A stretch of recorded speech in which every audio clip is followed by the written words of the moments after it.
Laura, it's so great to have you on the show. We were going to talk about Earth Day celebrations, and you were automatically the first person that came to my mind because I'm so excited about the work that I've been seeing you all do with Faith in Place. So, welcome to the podcast. Thank you so much, Matt. It's great to be here, and that puts a big smile on my face. Thank you. Yeah, absolutely. And just to get started, let's introduce first. I mean, we'll obviously talk about all the incredible work that Faith in Place is doing, but you're the one talking about it, so let's introduce you to everybody first. So share a little bit about yourself, who you are, where you come from, what your passions are, anything really you want to share. Thanks. Yeah, my name is obviously Laura Lane. I'm the Wisconsin Director of Outreach for Faith in Place. I can talk for a very long time about Faith in Place, but I'll just say shortly that we are a multi-faith environmental nonprofit working for environmental justice across Wisconsin, Indiana, and Illinois, and we do that through education, advocacy, and connection. Building relationships is very key and integral to what we do. A little bit about myself. I had the privilege of I grew up in Denver, Colorado. And so I can, even as I'm talking about it, I can see a picture of it in my mind, of my neighborhood. And so I always had this backdrop of these gorgeous mountains in my view every morning when I would walk to school. And there was something about growing up in a place that was near such nature. We would take family trips every weekend up to the mountains and do hiking and go to lakes. And I always felt that Colorado, I felt as a child it was a very special place, and it is a very special place. And I think I just developed this love for nature and had this awareness about the environment and how important it was um, to me as a child, but also just how important it is for all of us. And so that early the place where I grew up really informed, I think, what I did as I got older. And so I went to University of Colorado at Boulder, and I was there for undergraduate and law school. And at the time, the law school, they still do. They have a great environmental law program. And I dipped, I took a class here and there. I didn't really focus on it. But I think I was also just influenced. We had some great professors at the time who were doing work. And I think, again, that environment helped to shape me. Um, I had also had the great privilege of being at home with my kids. My husband and I have two kids. I think I had talked to you earlier, they're now in their 20s. But I was able to stay at home with them while they were growing up. And I got into writing for children. So I also did a lot of writing of articles and books for children about nature-based subjects. And it was really in 2016 when we had a prominent election in the United States, and that served as a wake-up call for me. I didn't like the direction of what was happening in the country, and I felt called to take action, that I could no longer sit on the sidelines, that it was important for me to start working in a tangible way for the kind of world that I wanted to see and the kind of world I really wanted for my children. And so I began volunteering at the Wisconsin Sierra Club, which is a fabulous organization. And I volunteered for there for a few years and then became the chair of the Wisconsin Sierra Club. And then as my children were getting ready for college, I decided that I was going to go back to work, and I landed a position, also very fortunate, fantastic organization called Healthy Climate Wisconsin. And it was through that work that I got to know Faith in Place and am now in my current position. And it is just a joy and a privilege every day to be doing this work that's so close to my heart. Yeah. Oh, thank you for that. The road to where we get to, especially at this stage of life, is rarely a straight line, right? And I love that you were writing children's books and but Yeah. all rooted in the same space, right? You know, Yeah. it might look strange for us to go from law school to where you're out to children's books to where you are now, and my story is the same, but at the root of it, it always seems like there's some pieces there that actually make sense if you hear the whole story like you just shared, which was wonderful, or a portion of the whole story, I should say.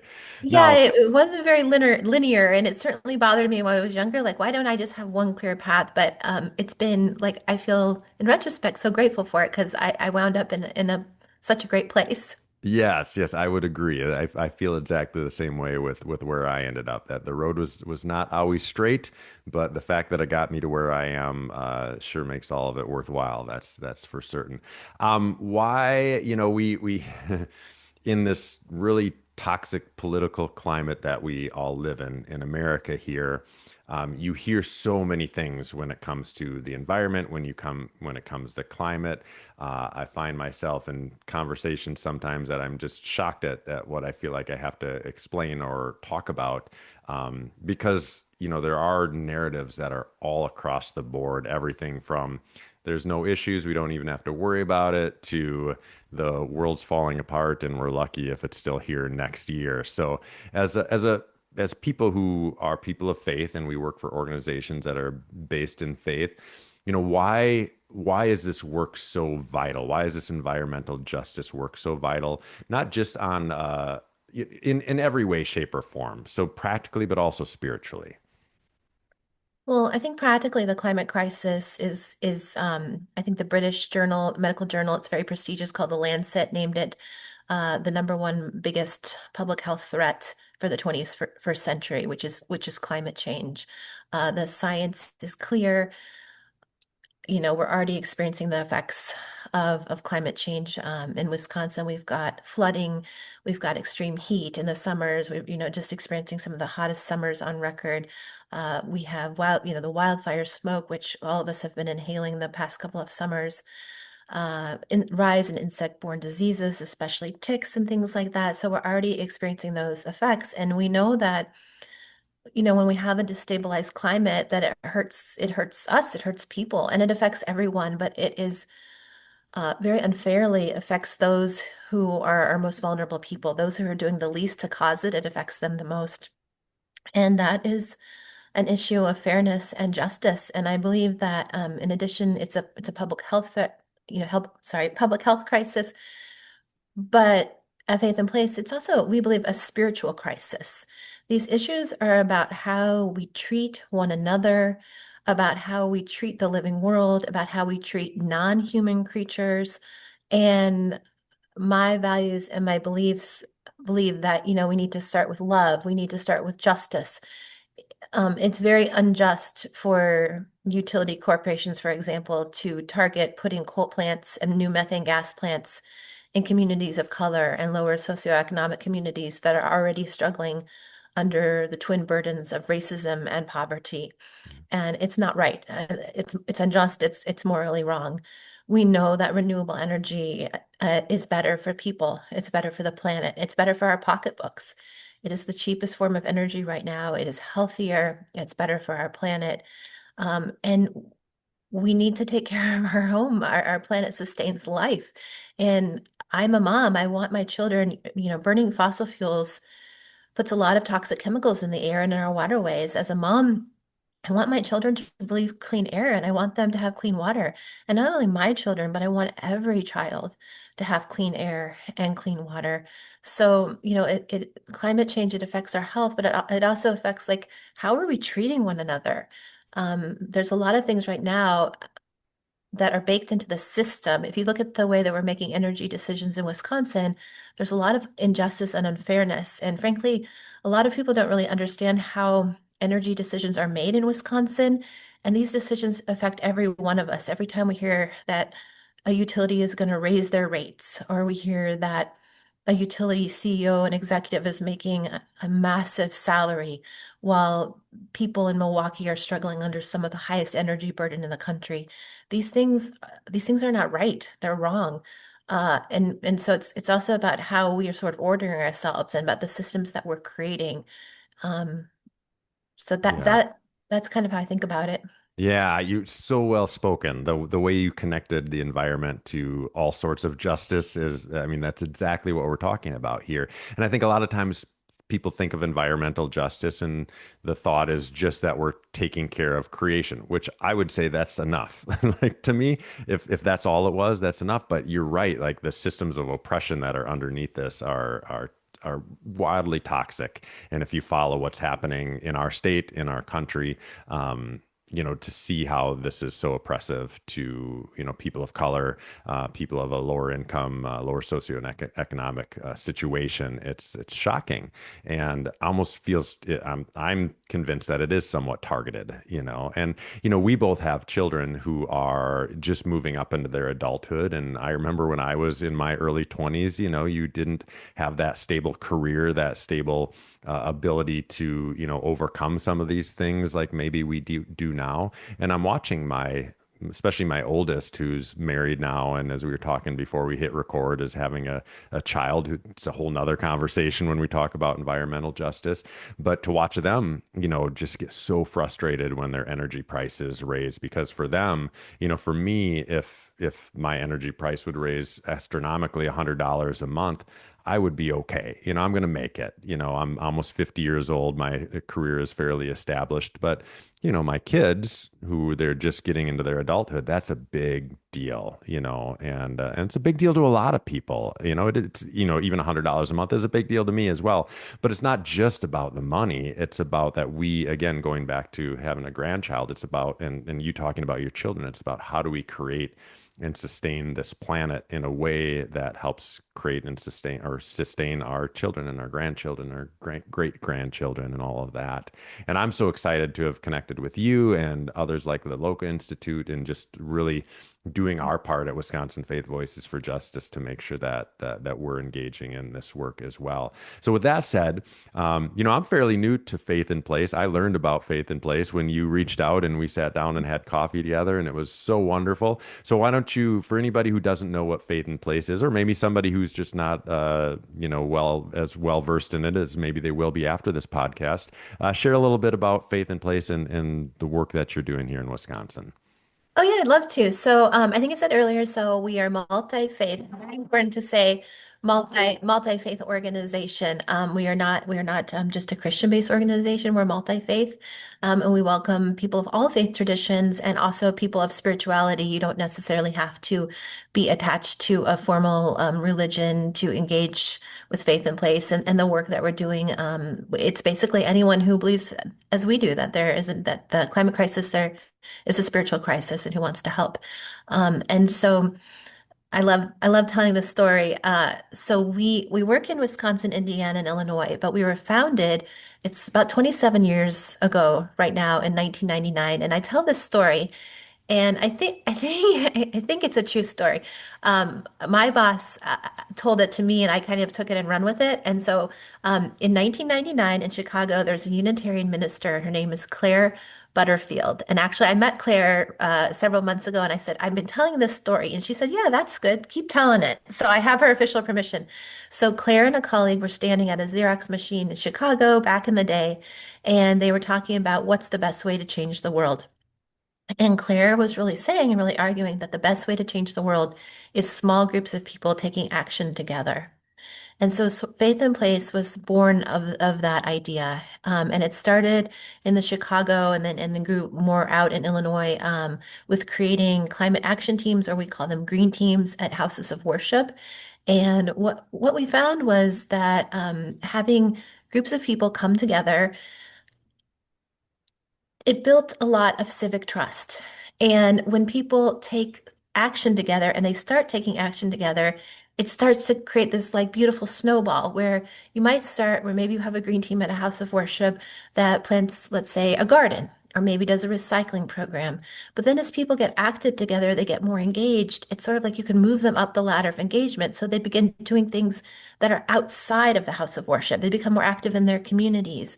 And then eventually, one of our goals of Faith in Place, advocacy is embedded in everything we do.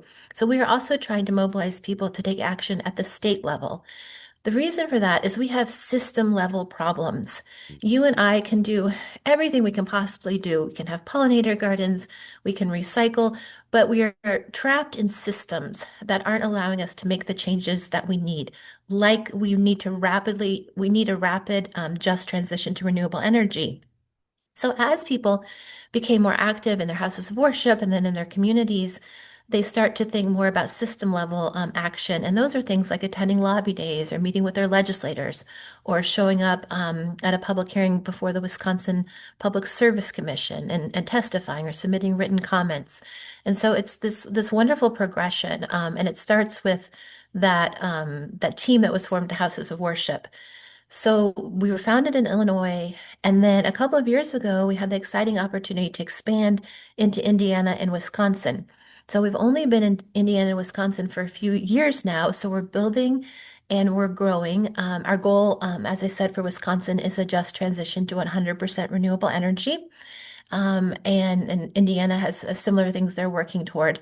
So I think also important to say we work across three areas. So we have energy, as I just said, renewable energy, and that transition is very important to us. We have a wonderful pilot program called Empowering Faith Communities, where we will be able to, we did about 30 last year, we'll do 30 more this year, houses of worship and community-based organizations. We've partnered with Focus on Energy to provide financial incentives for them to install energy efficiency upgrades in their buildings. And then we also do education about faith and place, and we do education about focus on energy residential opportunities, the things like you and I can do to our own homes to make them more energy efficient. Energy efficiency is a great springboard then to installing solar. So that's been an exciting program. We also work on natural climate solutions. These are things like trees and planting gardens. And I need to tell a little story about our tree project. It was, we received a couple $1 million from the USDA to plant trees at houses of worship and community-based organizations across the three states. So it was January of 2025, and we had just announced the recipients of the grant funding. It was like up to about 30,000 per house of worship or community organization. And one of the recipients said to my counterpart, I have a wonderful counterpart in Indiana, Zach Garcia, and she told Zach, "You're in the happiness business. You're giving us money to plant trees." Then after that, and I don't remember if it was a week or a few days, I'm probably blocking it out, we got word that the federal government had frozen a lot of money and included, they froze our tree grant money. Mm. So we can no longer plant trees. And this was very devastating news. It harmed our organization. We had to lay off 5 staff members. So it was a very tough time. But Faith in Place, we stood up and we sued. We sued the federal government. We're in a lawsuit, so suing the federal government for our right to plant those trees. We should be a country that can plant trees. And we were able to turn back on some of that funding stream. There was some planting that happened. And then now we're getting ready to launch round two of our plantings. So we're just getting the word out. There's a webinar April 14th, houses of worship across Wisconsin. We have more funding available to plant trees now in the spring. So very excited about that. We also have a smaller grants to plant pollinator gardens in Milwaukee County. So another call out for that. And then the third bucket of work that we do, we call people-powered futures. That's work like we have both a C3 part of our organization, and then we have an action fund, which is more C4. But for C3, we do voter engagement and education. We have an incredible Eco Ambassadors program where we work with kids 14 to 18 and get them involved in the projects that we're doing, the work that we're doing. So yeah, I could go on for a very long Yeah, time, such but great that's work. kind So of much great work that Faith and kind Place of is a doing. nutshell. Yeah. And sometimes I'll meet with people like yourself and hear all of this great work. And people listening probably think, there's an army of people employed by Faith and Place. That's just not true. We're Like you s- are, we're s- you're we're small small but and mighty, mighty. small and Yeah. mighty, which is a lot of us are like that. And so I just Yeah. appreciate the work that you do and the way that we can all collaborate together to do this work. A couple things that you said just make so much sense. I think, in the context of where we all live, wherever that is in the state or in the nation, finding a lot of times we hear, about the climate crisis and we think it feels so overwhelming that what could we possibly do? And there's certainly things that we can do in our own households that we should be doing, but I think honestly, the most powerful work that happens are these small groups of people in their own context doing things that matter as far as the climate goes. And, you know, we've all seen some really incredible work being done. And so anybody who's listening, don't feel like you have to change the world. Just figure out how you can change your own little space, your own little environment, whatever that looks like. And actually, that's just the perfect thing because I promised to mention this. We're having Faith in Place Action Week, and it's Yes, April you are. 18th to the That's 23rd. that's why I'm And so it's excited to have you. yeah, it's all about having people take action, just at any action, that they feel moved to do on, on behalf of caring for our earth. And then we're going to celebrate, and it can be really any action in April, but then we're going to have Easter Vigil online free. Everyone is invited, April 23rd. Just to celebrate that and really firmly rooted in this idea that taking action together builds civic trust, and we need civic trust right now. Yes, we most certainly do. And and here's the thing. Again, if somebody's listening and they're kind of their wheels are spinning, they want to get involved. They know it's Earth Day coming up, right? And that's why, you know, we talk a lot about this in April's because we have that, which was deeply rooted in Wisconsin, of course, and we're all proud of. But you all are really helping all of us figure out what to do. And so at your website, which I believe is faithinplace.org, am I correct with Yes, that? There's, faithinplace.org. yes, there's very practical ways that you can get involved. So just talk about some of those ways that people could get involved in this week of action coming up. Yeah, thanks so much. So, we do, if you go to our website, we have materials, and one of it is actually this guide about exactly how to choose an activity and how to get started, and it has suggestions for activities. So one of my favorite activities, I have to start with it because it's kind of my favorite, and it goes to kind of also kind of more system level change, is that we host postcard writing parties. So like I have a colleague, a teammate in Milwaukee area. I'm in the Madison area. So we can go to houses of worship and we bring the postcards, and they have like messages. Like you could bring a postcard for renewable energy. So you might want to we bring a postcard party. I have postcards talking about renewable energy, and then people can write their own personal messages. It's very important to write a personal message. And then we address them to their legislator, and then I take them and I mail them, or my colleague would mail them. So a postcard party is a great thing to do, and it's pretty easy. And then other things are things that we might think of, maybe a hike. Planting, it's a perfect time to start thinking about planting, maybe doing some spring cleanup, doing an earth circle, something that has some spirituality, maybe coming together. There's more specific suggestions on the website, but coming together and, just doing a circle, maybe gratitude for the earth, or, or things like that. Um, Cleanups are another thing. We had Robin Wall Kimmerer was our keynote speaker at last. We do an annual environmental spirituality summit every year, and last September, and like two of the biggest things she was saying to me is our work is outside. It's not always behind our computers or in the walls. It's outside. And then she said, "Plant, baby, plant." And I just love that so much. So, this is the perfect time of year to think about getting or preparing, getting our hands dirty in the earth and preparing and just maybe doing some cleanup. But those are some ideas, and then a lot more resources on our website. So people can go. It's like you said, it's faithinplace.org, or also email me, Laura@faithinplace.org. Wonderful. And that's all going to culminate with a wonderful Earth Day vigil on the 23rd. What's going to be in a part of that? And is that virtual? Am I correct in saying that? Yes, yes, it's free. It's virtual, so you need to register. You can go to the website again and register. And this is one of my well, I love a lot of our online events, but this online event is just really special. We'll come together in really just sort of a spiritual sense, and I'll have colleagues that we do poems and talk about different spiritual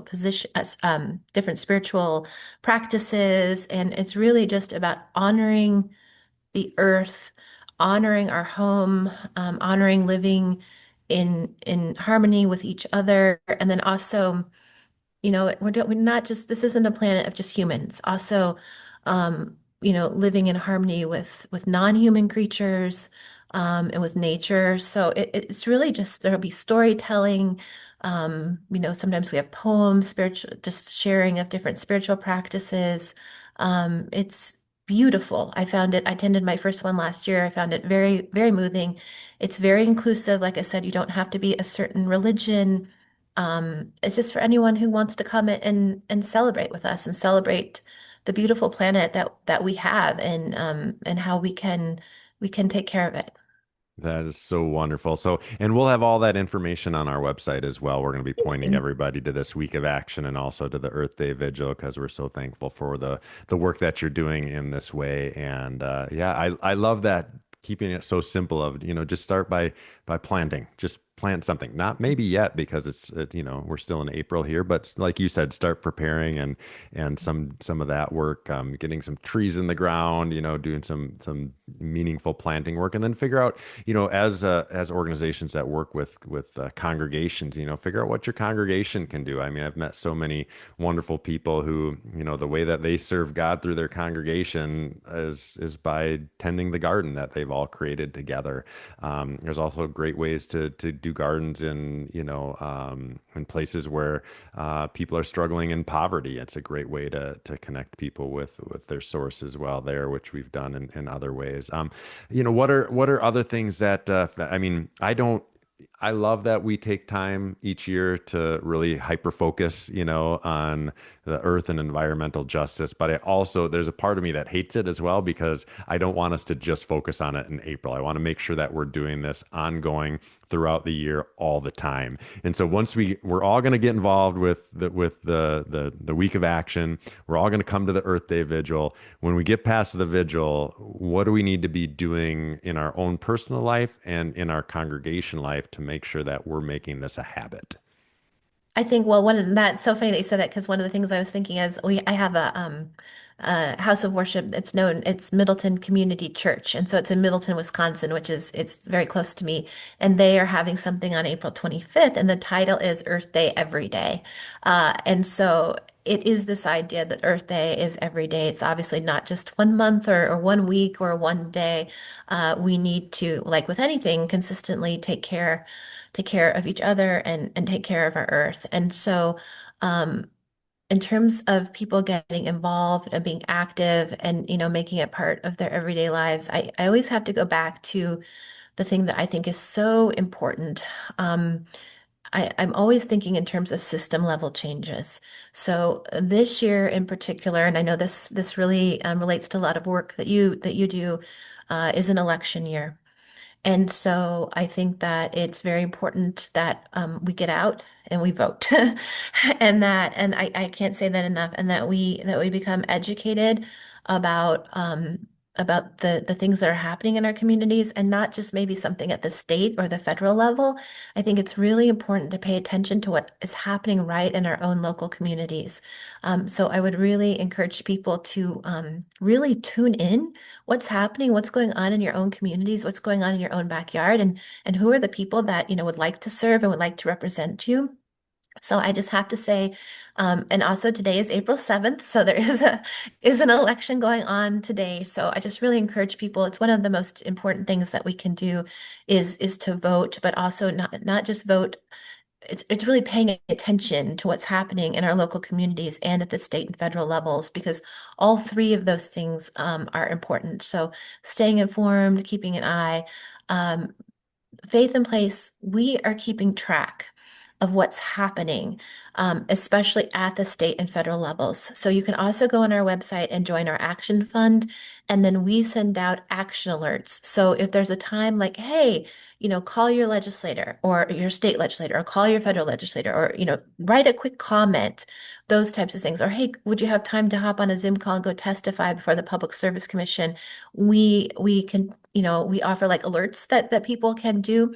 We also offer a lot of education, and we have, because you need to be educated. It's hard to take action if you're not really clued in. So we have things like monthly calls, which are also some of my favorite things.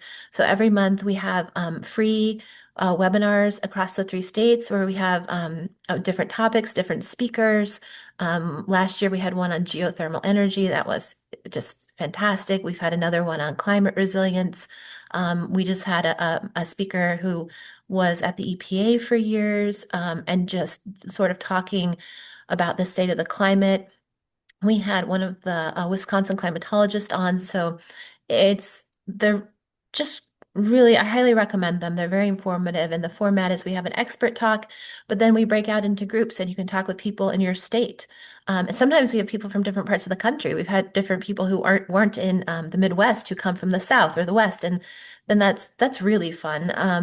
And so those monthly webinars are available. And then if you are at a house of worship, reach out. We love to engage because the other thing that we want to do is we want to provide the resources that we have to help local houses of worship and community-based organizations do projects.